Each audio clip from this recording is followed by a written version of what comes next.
안녕하십니까. 저는 이번에 44회 신체 손해사정사 시험에 합격한 손천만이라고 합니다.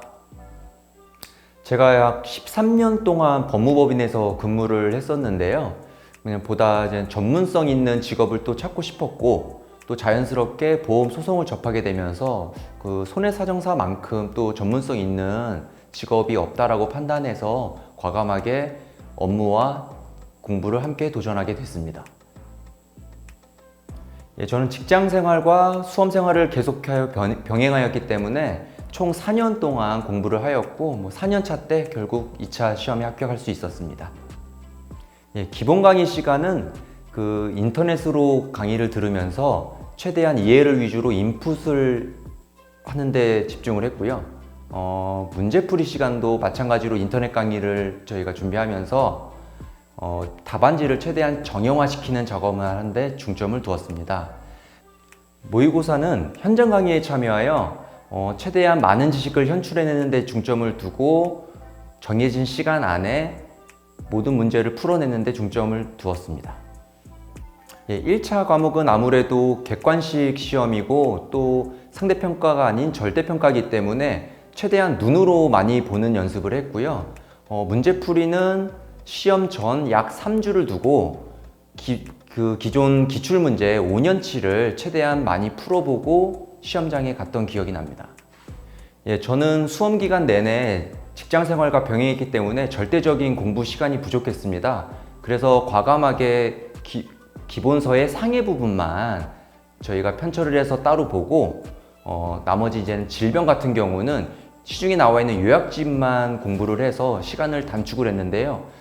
의학 점수가 괜찮게 나온 걸 보니까 그 방법이 최대한 효과가 있었다라고 저는 생각을 합니다.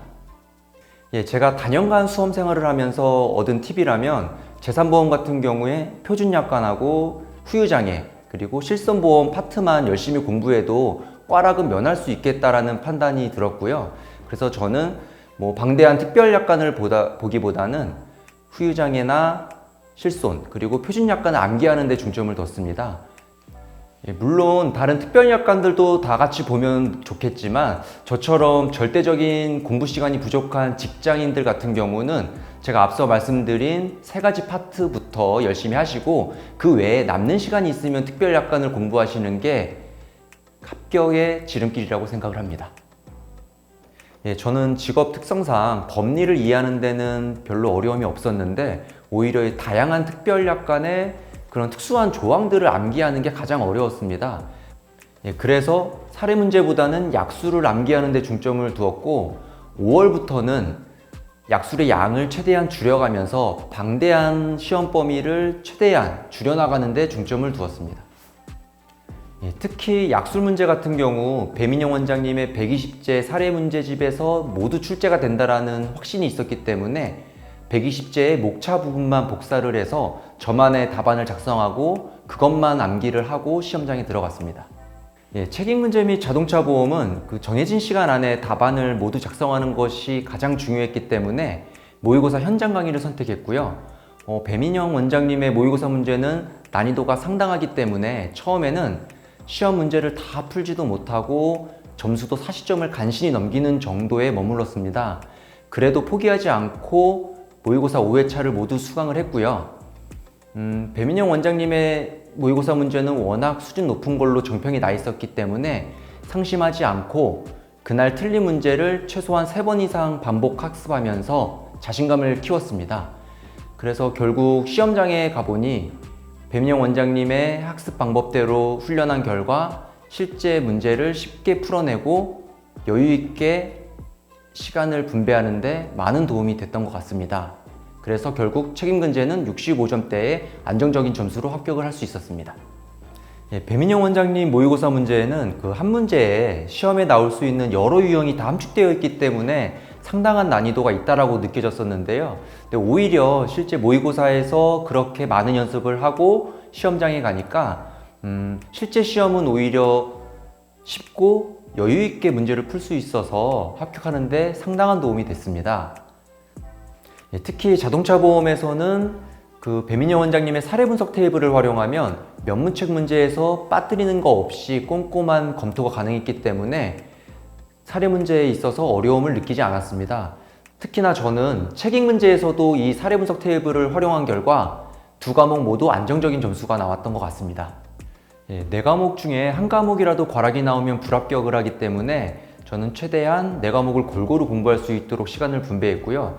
특히 배민영 원장님의 지도에 따라서 암기 위주의 학습보다는 이해 위주의 학습을 하다 보니까 딱히 어려움 없이 끝까지 합격을 할 수 있었던 것 같습니다. 저는 낮 시간대에는 업무를 봐야 했기 때문에 주로 퇴근하면 9시가 됐고 9시부터 최소한 3시간씩 12시까지는 공부를 하려고 노력을 했고요. 다만 주말에는 하루에 12시간을 공부할 수 있도록 최대한 시간을 확보했습니다. 저는 평소에는 커피를 즐겨 마시는 편인데 오히려 시험장에서는 소변 문제, 화장실 문제가 있기 때문에 커피를 마시지 않았고요. 각 과목이 끝나고 쉬는 시간마다 저만의 요약집을 들고 화장실을 반드시 가는 이런 습관을 갖게 되었습니다.